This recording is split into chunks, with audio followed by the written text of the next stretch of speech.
She was 6 months pregnant, holding a glass of sparkling cider and watching her CEO husband charm his mistress. It was the annual Legacy Gala at the Plaza Hotel, the most exclusive event in New York. But in 1 second, her world shattered. The mistress, with a viper's smile, didn't just trip her, she kicked her. As the pregnant wife fell, the entire room froze. She looked to her husband for help, but he just laughed. A cold, cruel laugh. He laughed until a single voice, booming with the power of billions, silenced the room. Enough! The chandeliers of the Plaza Hotel's grand ballroom didn't so much light the room as drip liquid gold onto the people below. It was the annual Legacy Gala, a night where New York's old money and new tech titans mingled, their forced smiles as brittle as the diamond-crusted tiaras on display. Sakura Thorne felt like a fraud. She stood near a towering ice sculpture of a swan, one hand resting protectively on the gentle, firm curve of her 6-month pregnancy. Her dress, a custom-made silk in deep sapphire, was elegant but modest, a stark contrast to the glittering, near-naked ambition shimmering on the bodies of the other wives. Her husband, Marcus Thorne, CEO of Thorne Industries, had not glanced her way in over an hour. Marcus was a man carved from polished ice, handsome, devastatingly charismatic in the boardroom, and utterly frigid in their 10-bedroom Park Avenue penthouse. Sakura, the daughter of a quiet, scholarly family, had been swept away by his power. She had mistaken his intensity for passion, his control for stability. Now, she was just another one of his assets, like his high-rise office, or his matte black sports car. The baby was supposed to be a bridge, a way to span the icy chasm that had opened between them. But as Marcus's gaze lingered on her, Sakura knew the bridge was already collapsing. Her name was Chloe Sterling. Chloe was Marcus's new Senior Vice President of Acquisitions, a title as transparent as the sheer, blood-red fabric of her gown. She was all sharp angles, sharp cheekbones, sharp wit, and stilettos that looked like weapons. She was currently holding court by the string quartet, Marcus at her side, his hand resting possessively on the small of her back. He had introduced Sakura to her 3 months ago, his eyes daring Sakura to challenge him. Sakura, trapped and terrified of his cold rages, had said nothing. "He's not even subtle about it," a voice purred. Sakura turned to see Beatrice Vanderbilt, a society doyenne whose blood was so blue it was practically indigo. "My dear Sakura," Beatrice continued, sipping her champagne, "you really must learn to accessorize. A pregnant belly is lovely, but a backbone is essential." Sakura flushed, murmuring something non-committal. She hated this. She hated the whispers, the pitying looks, the feeling of being a ghost at her own husband's side. She felt a wave of dizziness and clutched her stomach. The baby kicked, a small, reassuring thump. "Just get through the night, baby. Just a few more hours." She decided to get some air, making her way toward the terrace. As she passed the main champagne fountain, she saw a figure watching her. Not with pity, but with a strange, penetrating intensity. It was Arthur Vance. The man was a legend. While others in the room shouted their wealth, Arthur Vance whispered his. He was old money, a true titan of industry from an era before tech bros and influencers. He ran half of Wall Street from a quiet, wood-paneled office and was notoriously private. He rarely attended these events. Tonight, he sat alone at a corner table, his tuxedo immaculate, his white hair thick. He looked less like a guest and more like a king observing a court of jesters. As Sakura passed, he met her gaze. He didn't smile. He simply nodded, a gesture of acknowledgement so profound it startled her. It was the first time anyone had truly seen her all night. She gave a small, nervous nod back and continued toward the terrace doors. She didn't see Chloe detach herself from Marcus's side. Her eyes narrowed. Her red-painted lips curved into a sneer. Sakura was just 3 steps from the terrace door when Chloe's voice sliced through the din of the quartet. "Well, well, if it isn't the guest of honor." Sakura stopped, her hand tightening on her stomach. She turned. Chloe was standing in her path, blocking her exit. "Excuse me, Chloe. I was just getting some air." Sakura's voice was polite, but it shook. "Air? You look like you're about to pop, darling. Maybe you should be at home, knitting. This is a party for people who matter." Chloe's eyes raked over Sakura's sapphire dress with contempt. "Though I suppose you are performing a valuable service. You're the incubator for the Thorn heir. It's the only job you've managed to keep." The music seemed to fade. The people nearby, sensing the vinegar in the air, quieted. A small, silent circle formed. Sakura could see Marcus across the room, watching them. He was smiling.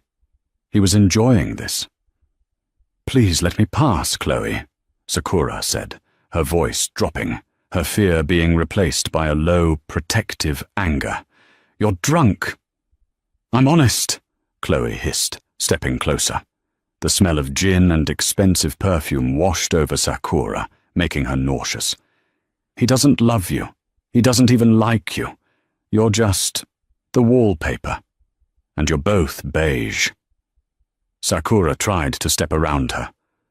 "I'm not doing this with you." "Oh, yes, you are," Chloe snarled. And then it happened. It wasn't a stumble.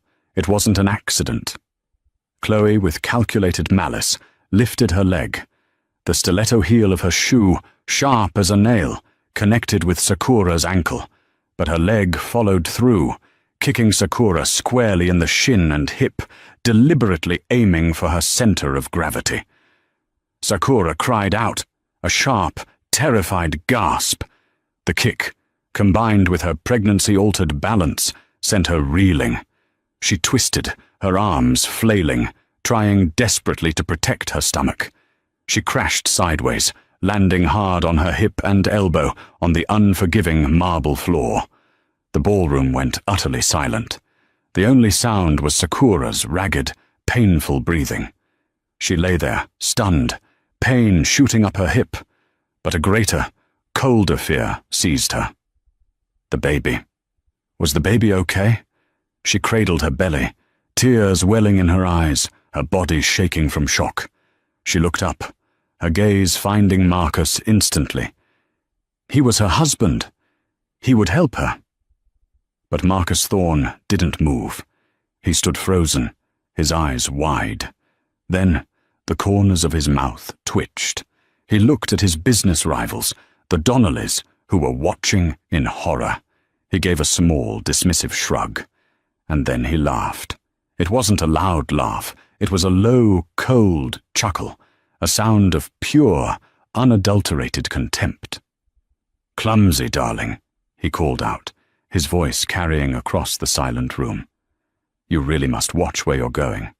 All that baby weight, I suppose." Chloe stood over Sakura, her arms crossed, a look of absolute triumph on her face. She looked like a predator admiring her kill. Sakura's heart didn't just break, it atomized. The humiliation was a physical force, pressing her into the cold floor. The man she'd married, the father of her child, was laughing as his mistress stood over her, having just assaulted her. She closed her eyes, the tears now streaming, wishing the floor would swallow her whole. The silence stretched, thick and suffocating. No one moved. No one dared. Then a new sound, the scrape of a heavy chair on marble, the heavy, measured thud of expensive leather shoes walking with purpose. A voice, deep and resonant with decades of undisputed power, ripped through the ballroom. It wasn't a shout, it was a command. "Enough!" The word echoed off the gilded ceiling like a thunderclap. Every head snapped toward the corner table. Arthur Vance was on his feet.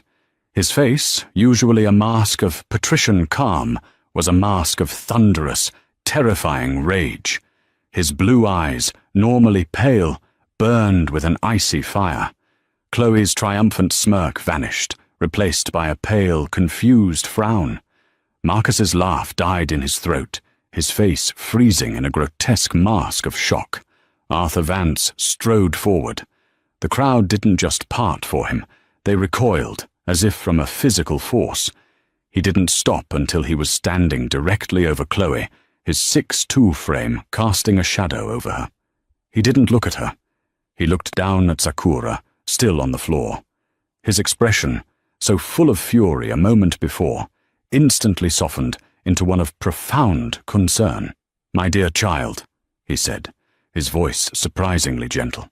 He knelt, a slow, painful process for a man his age, and extended a large, steady hand. "Are you hurt? The baby?" Sakura, trembling, could only sob and shake her head, her hand still protectively on her stomach. I think we're okay. Let's get you up." He helped her to her feet, his strength surprising. He kept a steadying arm around her as she swayed. Only when she was stable did he turn his attention to the others. He looked first at Chloe. His voice was so low, so cold, it was more chilling than his shout. "You are a creature of profound ugliness," he said. He didn't raise his voice. He didn't have to. To strike a woman is cowardly. To strike a pregnant woman is a sacrilege. You are dismissed, not just from this party, from this city. If I ever see your face at an event in New York again, I will personally see to it that the only acquisitions you're involved in are from a discount bin." Chloe opened her mouth, but no sound came out. She was paper white, terrified. Then Arthur turned his gaze on Marcus. The full, unbridled fury of $1 billion empire descended upon the CEO. "And you." Marcus, trying to regain his composure, straightened his tie. "Mr. Vance. Arthur. This is a private family matter. My wife she's very emotional." Arthur took one step closer, invading Marcus's personal space. Marcus instinctively recoiled. "She is emotional." Arthur's voice was barely a whisper, but everyone heard it. "She was assaulted by your whore. She fell to the floor, pregnant with your child, and you laughed." He let the words hang in the air, a public indictment. "Have you no shame, boy?" Arthur continued. "Have you no decency? No soul? You stand here in a room full of people whose fortunes were built on legacy, and you desecrate the very idea of it.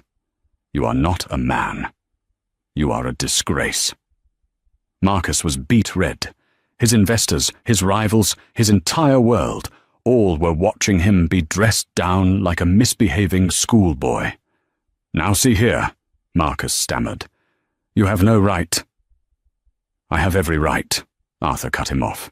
He turned to his own personal security guard, a large man named Thomas, who had materialized at his side. "Thomas, get my car.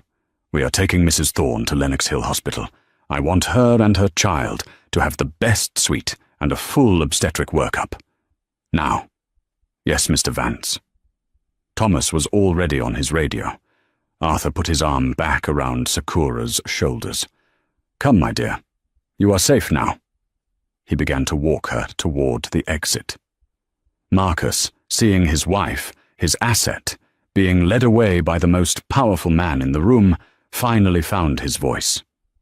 "Sakura, you will not leave this gala. You will not embarrass me like this. Sakura, I am your husband," he shouted, starting after them. Arthur stopped.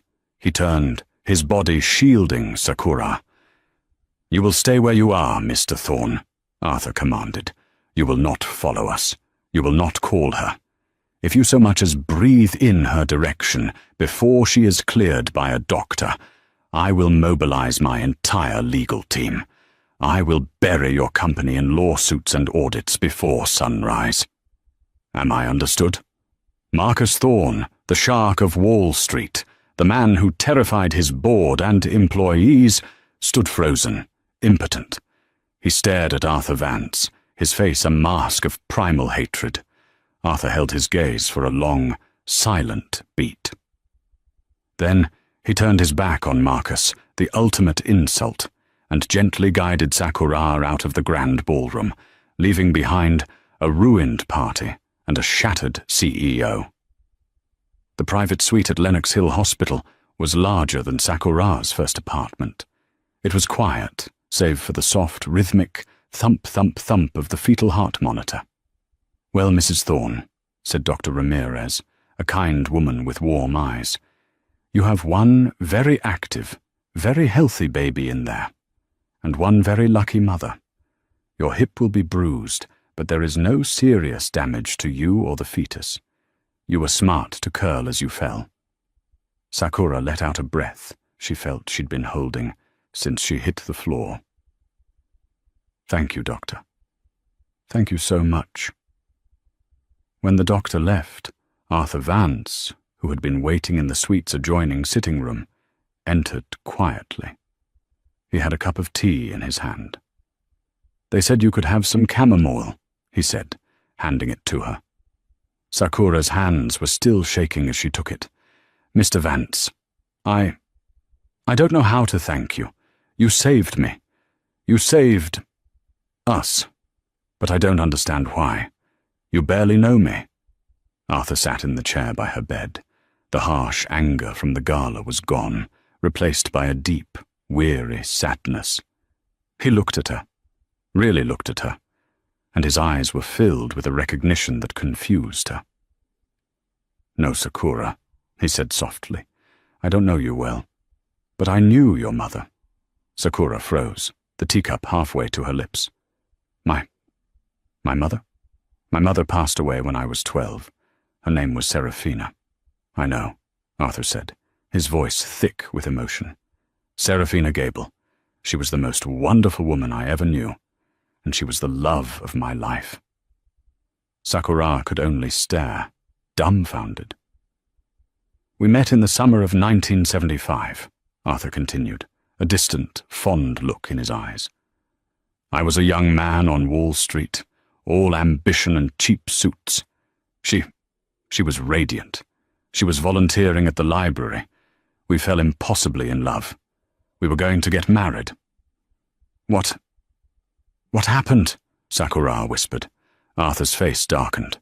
"Her family, the Gables, they were old money, like the Vanderbilts you saw tonight. They looked at me and saw nothing, a nobody, a striver. They told her I was beneath her, that I would only bring her shame. They pressured her, threatened to disown her. In the end, she chose them. She broke off our engagement, and, a year later, she married your father, William. A good, stable, approved man. Sakura's father, a kind, quiet classics professor. She had always wondered about her parents' marriage. It was respectful, but it had lacked the fire she read about in books. "I never blamed her," Arthur said. "But it broke me. I threw myself into my work. I built my empire. I made so much money that my name now makes the Gables and the Vanderbilts look like new money. But I never married. I could never replace her." He looked at Sakura, his eyes shining. "I watched from a distance. I saw when you were born. I saw when she passed. I always kept a quiet eye on you, her daughter. I saw you grow up, so much like her. And then I saw you marry Marcus Thorne." His hands clenched. I knew what he was. I saw the same coldness, the same ambition that values money and power over people, the same cruelty that your mother's family had. I saw you at events, looking so sad, so isolated. I saw Serafina all over again, trapped in a gilded cage. "Tonight," he said, his voice dropping to a growl, "when I saw that filth kick you, and I saw him laugh, all the restraint I have practiced for 40 years, it just snapped. I failed your mother, Sakura.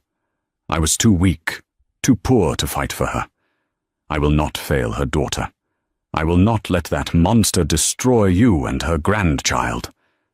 Sakura was weeping, but for the first time, they weren't tears of fear or humiliation. They were tears of a profound, shattering relief. All her life, she had felt a strange, unnamed loneliness, especially after her mother died. Now, here was this powerful man, this stranger, who looked at her and saw not the CEO's wife, but Serafina's daughter. He won't let me go," Sakura whispered, the fear returning.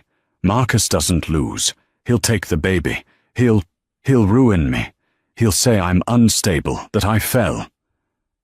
Arthur placed his large hand over hers. It was warm and solid. "Yes, he will try," Arthur said, his eyes hardening. "But he is playing a game he cannot win. He thinks he's a shark, but he's a minnow in a tank. I am the ocean. You are not alone anymore, Sakura. We are going to fight, and we are going to dismantle him, piece by piece." The next 48 hours were a blur. Arthur moved Sakura out of the hospital and into a stunning, fortress-like guest house on his private estate in Greenwich, Connecticut. The estate was self-contained, with its own security, staff, and a level of privacy Marcus could never penetrate.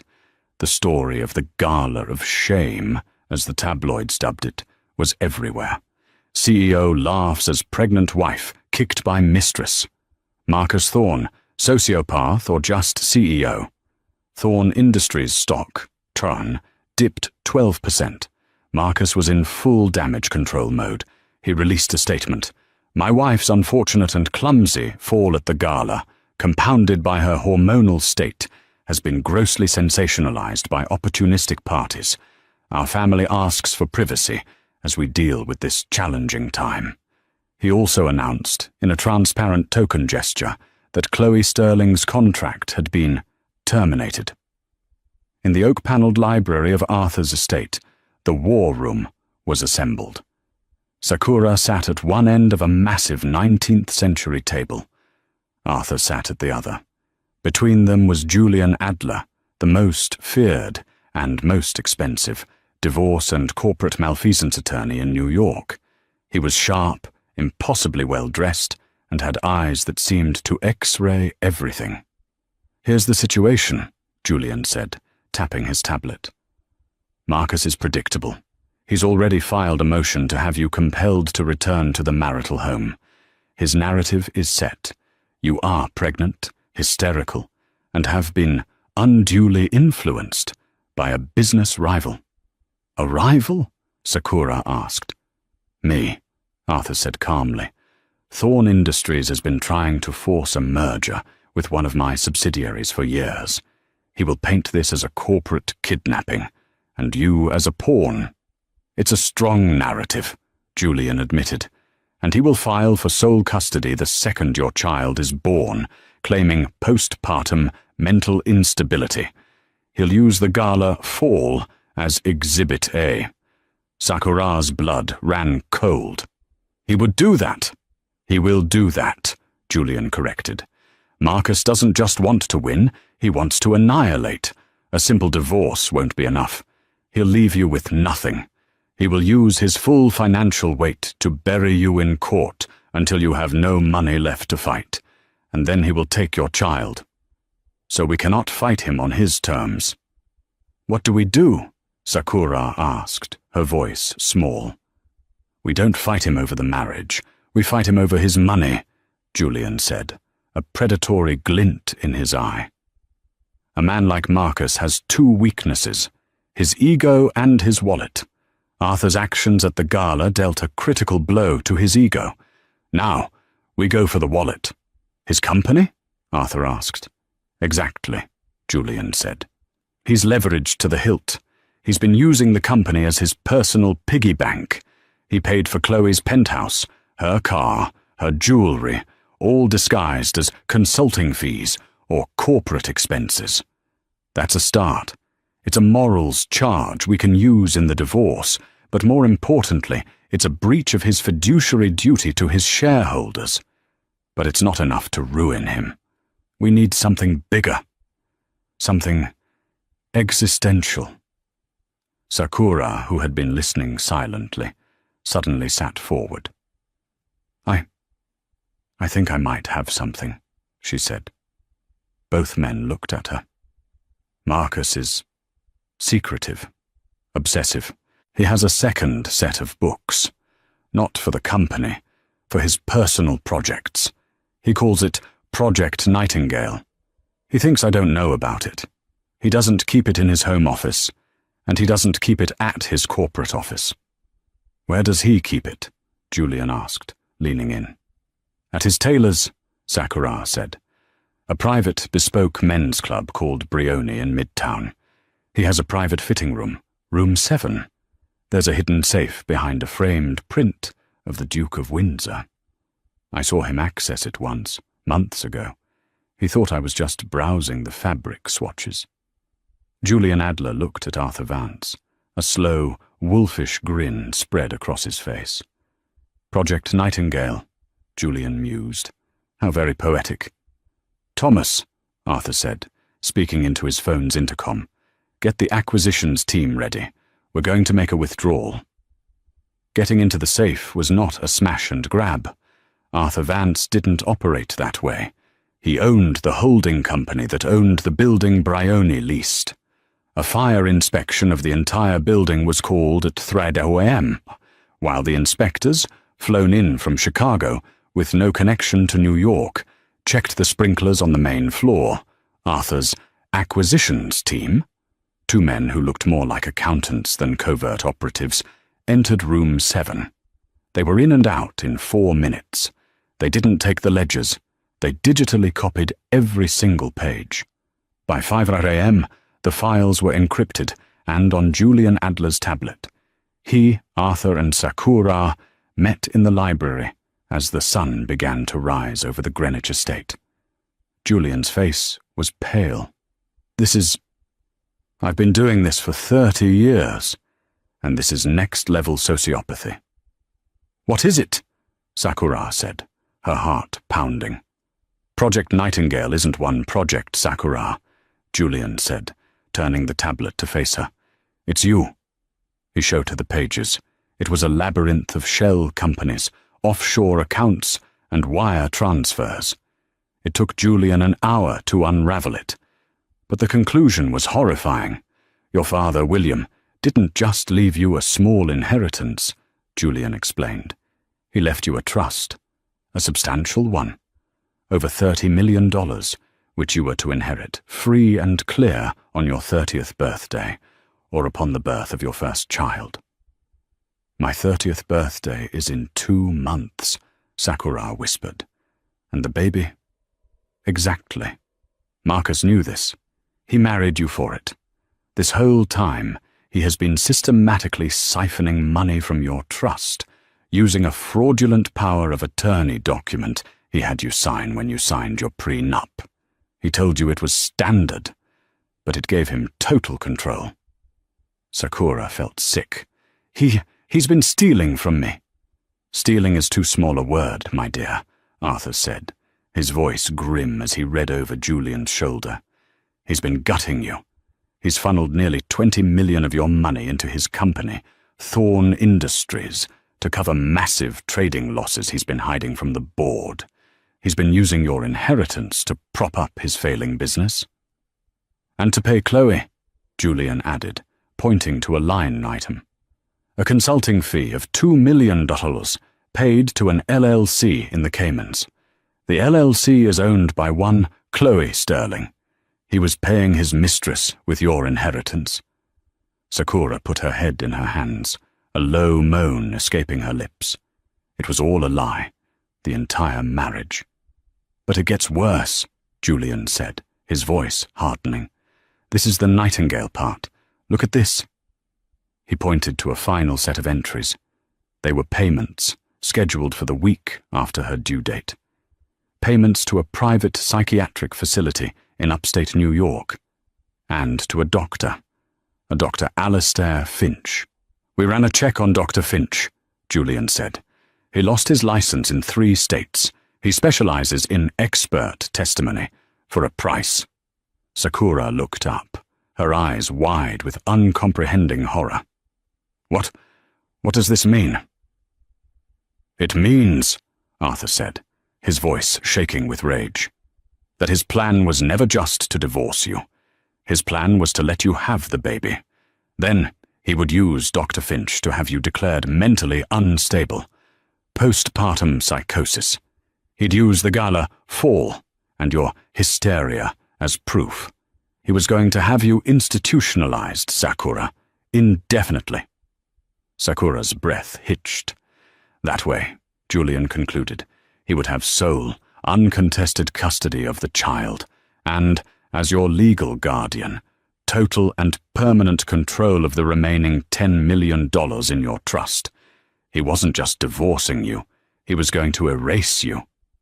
The kick at the gala, his laugh, it all clicked into place with sickening clarity. He wasn't just amused by her humiliation. He was pleased.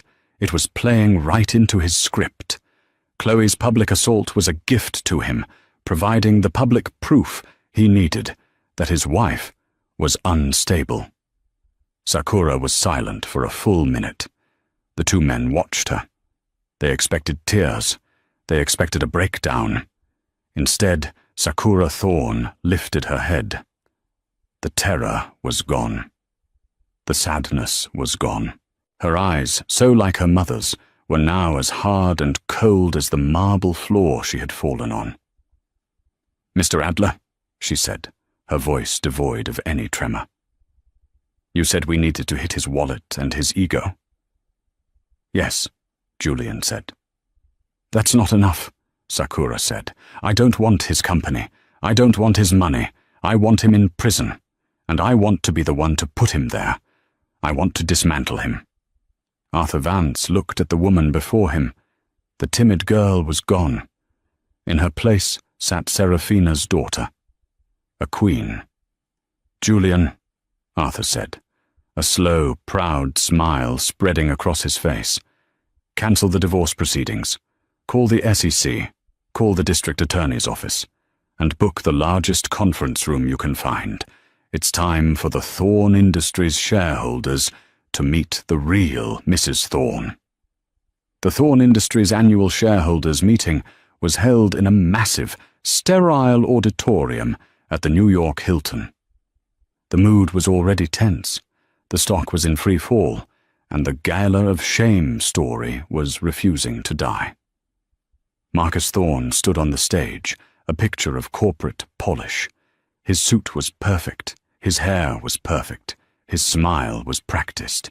He was in the middle of a damage control speech.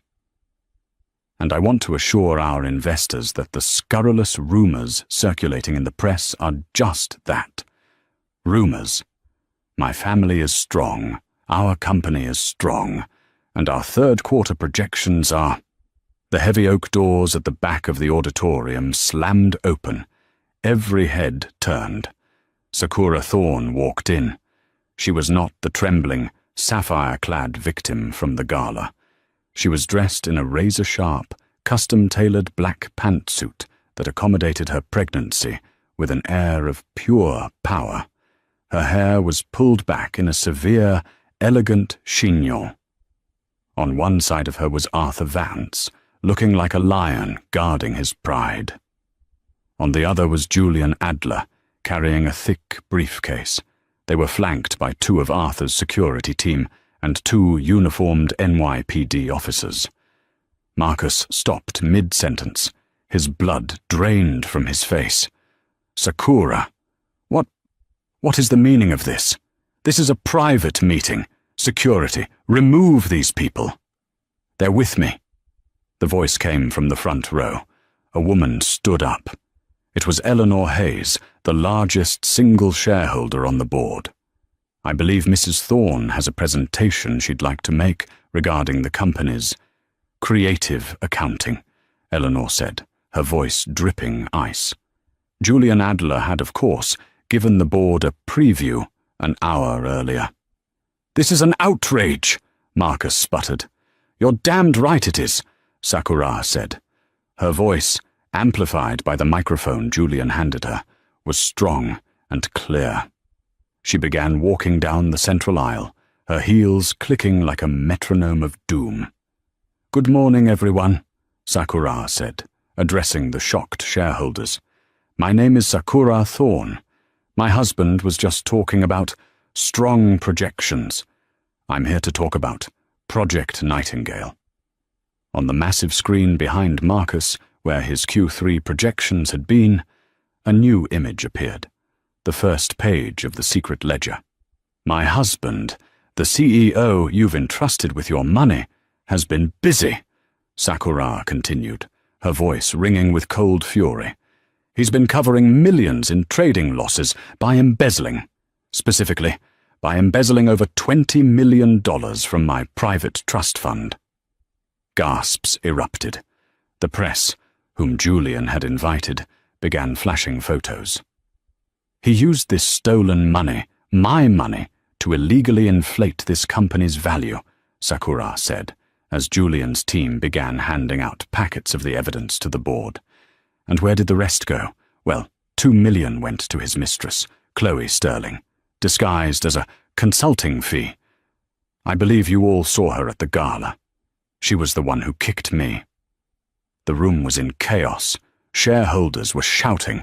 "Lies!" Marcus roared from the stage. "She's unstable. She's hysterical. She's been poisoned by Arthur Vance." "Am I, Marcus?" Sakura said, stopping just at the foot of the stage. She looked up at him. "Am I unstable? Or was that just the story you were going to sell? Was Project Nightingale also going to cover the payments to Dr. Alistair Finch? Was it going to pay for the room at the psychiatric facility you'd booked for me after I gave birth?" Marcus went from red to ghost white. He had no idea she knew. That was the one part of the plan no one could have known. "Was that why you laughed, Marcus?" Sakura's voice was soft now, but it cut through the entire room. "When Chloe kicked me, was that you, laughing because your unstable wife narrative was writing itself? Were you laughing at the thought of stealing my child and my money and locking me away forever?" Marcus stared at her, his mouth opening and closing, no sound coming out. He was completely and totally exposed. He did the only thing a cornered animal could. He lunged. "You bitch!" he screamed, launching himself off the stage, his hands outstretched, aiming for Sakura's throat. He never made it. Arthur's security team, trained for this, intercepted him in a blur of motion. In seconds, Marcus Thorne, CEO, was on the floor of his own shareholders' meeting, his hands pinned behind his back. The two NYPD officers walked calmly forward, took control, and pulled him to his feet, cuffing his hands.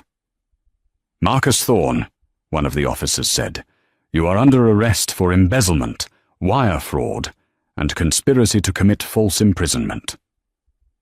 As they led him, sputtering and fighting, up the aisle, he locked eyes with Arthur Vance. Arthur just looked at him with bored contempt. Then Marcus looked at Sakura. She stood tall, one hand on her belly, her expression unreadable. She had won. Just as he reached the door, Chloe Sterling was brought in by two more officers.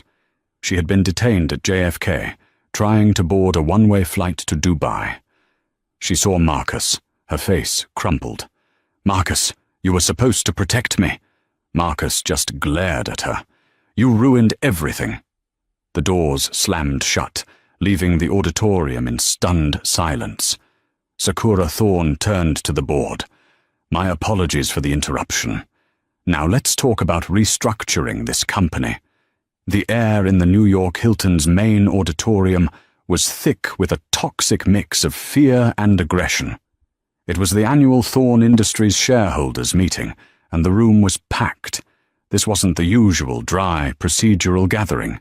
This was a bloodletting. On the gleaming stage, under lights that were far too hot, Marcus Thorn was visibly sweating. His $8,000 suit was impeccable, his silver tie knotted with precision, but a single bead of perspiration was tracing a path down his temple. The gala of shame, as the New York Post had gleefully branded it, was all anyone was talking about. His company's stock, THRN, had plummeted 28% in under a week. His investors were terrified, and the press, lined up against the back wall, were sharks who had tasted blood. And so, I want to personally assure our investors that the scurrilous, unfounded rumors circulating in the press are just that. Rumors. An unfortunate, sensationalized private matter. He attempted a confident smile, but it looked more like a grimace. My family is strong, he continued, his voice echoing with a false, booming authority. Our company is strong, and our third-quarter projections, despite these distractions, are a testament to our robust and synergistic, a sound, a deafening, definitive slam tore through his corporate buzzwords. The heavy oak double doors at the very back of the auditorium had been thrown open, crashing against their stoppers. Every one of the 500 heads in the room swiveled in unison. The light from the corridor beyond was blinding, silhouetting 3 figures. As they stepped forward, into the auditorium's dimmer, corporate light, a wave of audible gasps rippled through the crowd. In the center was Sakura Thorn. This was not the trembling, weeping woman in the sapphire blue victim's dress from the gala. This was a queen in her war regalia. She wore a razor-sharp, custom-tailored black pantsuit, its severe lines somehow emphasizing rather than hiding the proud, firm curve of her pregnancy. Her hair, which she used to wear soft, was pulled back into a tight, severe chignon that exposed the fierce, elegant lines of her face. Her eyes were not downcast. They were aflame. On her right was Julian Adler, the most feared attorney in New York, his alligator skin briefcase held in one hand, his expression one of bored, lethal confidence. On her left was Arthur Vance, his white hair a crown, his posture radiating an ancient, immovable authority that made Marcus look like a petulant child. And flanking them, 2 paces behind, were 2 uniformed armed officers from the New York Police Department. Marcus's words died in his throat. His mouth hung open, his face a grotesque mask of white-hot panic. He looked from Sakura to Arthur, and then to the police, his mind racing, failing to compute. "Sakura," he choked out, his voice a squeak over the powerful microphone. What is the meaning of this? This is a private meeting. Security," he bellowed, his voice cracking. "Security, remove these people immediately. They are trespassing." 2 of the hotel's security guards started to move from the side aisle, but they were stopped by a single, cultured voice from the front row. "They will stay." A woman stood up. It was Eleanor Hayes, the matriarch of the board and the controller of the largest single block of shares. Her steel-grey hair was in a perfect coif, and her eyes, magnified by her designer glasses, were chips of ice. "They are here at my invitation," Eleanor announced, her voice cutting through the stunned silence. "Mr. Thorn was just giving us his projections. I believe Mrs. Thorn has a counter-presentation, one regarding the company's rather creative accounting. The floor is yours, Sakura." It was a coup, a public, brutal, corporate execution. Sakura took her first step down the long central aisle. The click, click, click of her heels on the parquet floor was the only sound in the vast room. It was not a walk. It was a procession. The press, recovering from their shock, went into a frenzy. Flashbulbs erupted, turning the scene into a flickering, high-contrast nightmare. The shareholders on either side of her didn't just move out of her way, they physically recoiled, as if from a source of intense heat. She didn't stop until she was at the very foot of the stage, standing on the floor, forcing her husband to physically look down on her. It was the last moment of superiority he would ever have, and she was turning it into a mockery. Julian Adler stepped forward and handed her a wireless microphone, which she took with a steady hand. She switched it on. The soft pop of the live mic silenced the last whisper. "Good morning, everyone," Sakura's voice rang out, clear, cold, and amplified. It held not a single tremor of fear. "My name is Sakura Thorne. My husband was just talking about strong projections. I'm here to talk about Project Nightingale." As she spoke the words, the massive presentation screen behind Marcus, which had displayed his robust Synergy slide, flickered. A new image appeared, the scanned, high-definition first page of his secret ledger. Marcus's knees visibly buckled. "Turn that off! Turn it off now!" he shrieked at the AV booth, but the technicians just stared, frozen. Julian Adler's team had taken control of the system. "My husband, the CEO you've entrusted with your money," Sakura continued, her voice a merciless cadence, "has been very, very busy. For the past 18 months, he has been covering millions of dollars in catastrophic trading losses by embezzling." A roar of outrage rose from the crowd. And who was he embezzling from? Sakura let the question hang, her eyes locked on Marcus's. Not the company, not directly. That would be too obvious. He was embezzling from me, specifically from a $30 million private trust my father left me. A trust he accessed with a fraudulent power of attorney. He slipped into our prenuptial agreement. The room was in chaos. Shareholders were on their feet, shouting, "Fraud! Thief! He used this stolen money! My money!" Sakura raised her voice, cutting through the din, to illegally inflate this company's value, to lie to you about your earnings, to save his own skin. She paused, letting the shareholders process that their money was only safe because her money had been stolen. "But not all of it went into the company, did it, Marcus?" she purred, taking a step closer to the stage. "Where did the rest go?" The slide changed. It was a wire transfer, a single payment of 2,000 Rosgalos to a shell corporation in the Cayman Islands. $2 million, Sakura announced, paid to an LLC named Sterling Acquisitions, an LLC whose sole proprietor is Miss Chloe Sterling. The name hit the room like a physical blow. "Yes, that Chloe Sterling," Sakura confirmed, her voice dripping with ice. "I believe you all saw her at the gala. She was the one who kicked me, his pregnant wife, to the floor. My husband was paying his mistress in diamonds and penthouse apartments with my inheritance. This was the final straw. The moral depravity, combined with the financial crime, was too much." The room exploded. "Lies!" Marcus finally roared, finding his voice.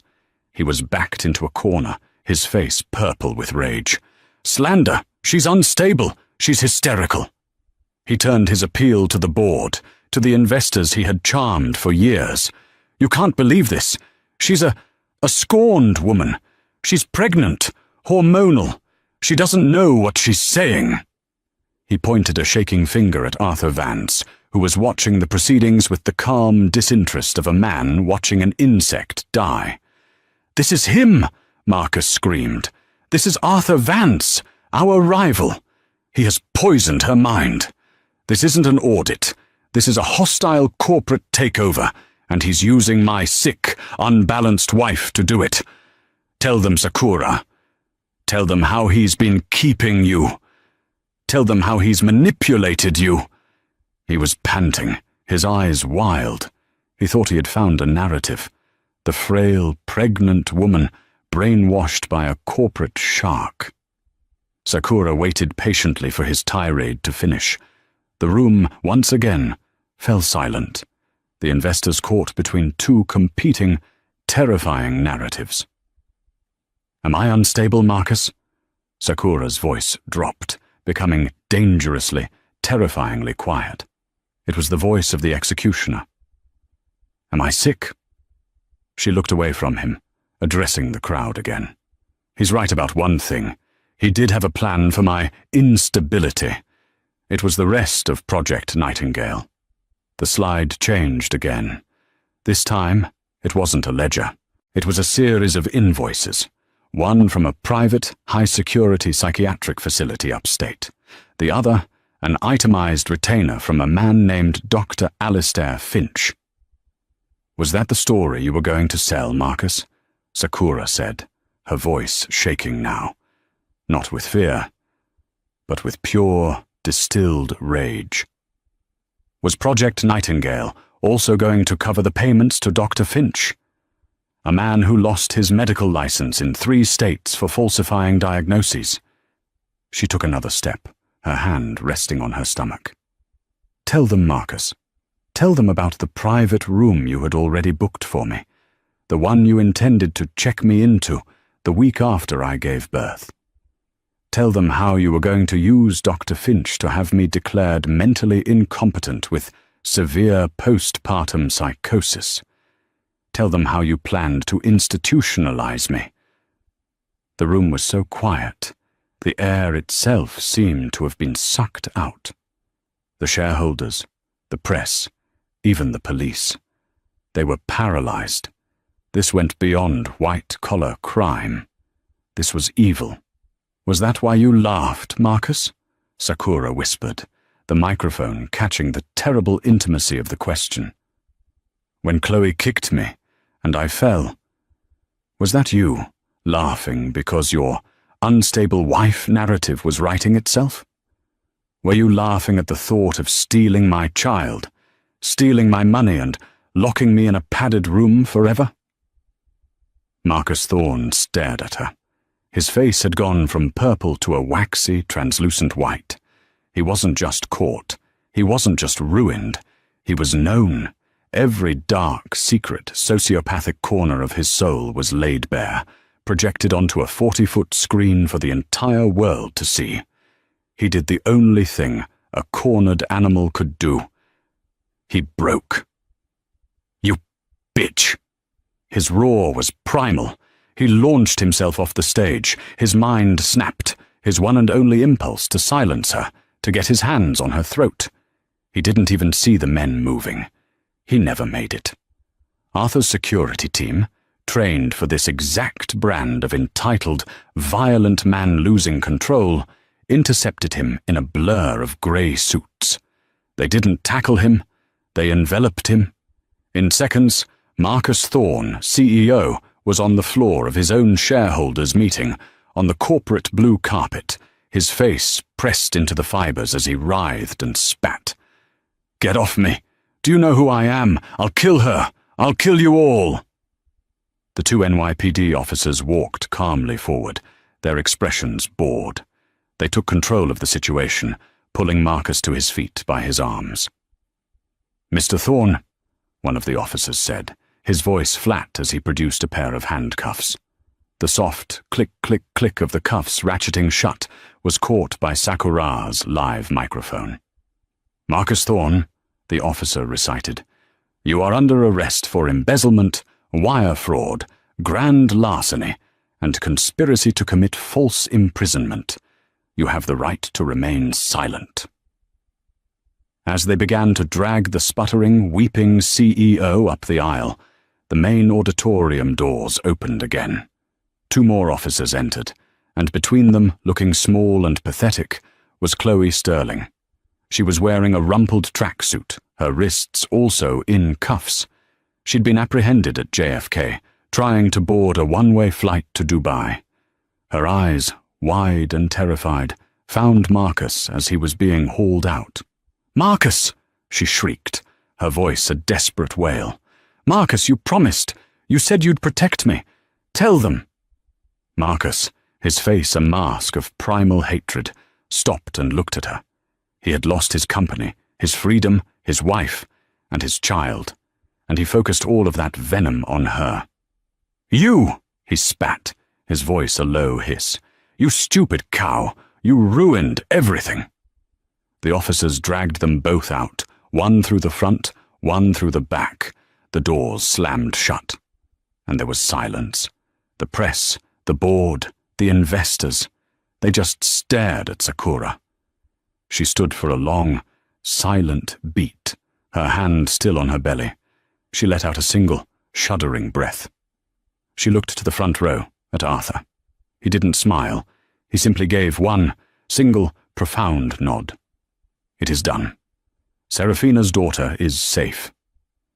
Sakura Thorne turned, not to the empty stage, but to Eleanor Hayes, who was still standing.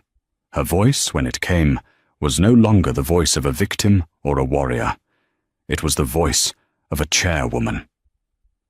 "My apologies for the interruption, Ms. Hayes," Sakura said, her voice perfectly level. "Now, as the majority stakeholder of my reclaimed trust, which, as it turns out, gives me a controlling interest in this company, let's talk about restructuring. What an incredible story of survival and karma. Sakura's journey shows us that the deepest betrayals can often be the catalyst for our greatest strength. She went from a silent victim in a gilded cage to a powerful voice for thousands, all because one person refused to stay silent. It's a powerful reminder that sometimes the person you need to save you is yourself. And sometimes a little help from a guardian angel doesn't hurt. What part of this story shocked you the most? Was it Marcus's bone-chilling laugh, or the final dark twist of his Project Nightingale? Let me know your thoughts in the comments below. If you love stories where karma comes knocking, please hit that like button. It truly helps the channel. Share this video with someone else who needs to see that justice can and does prevail. And most importantly, if you haven't already, please subscribe and ring that notification bell. We have so many more stories of drama, revenge, and redemption coming your way. Thank you for listening.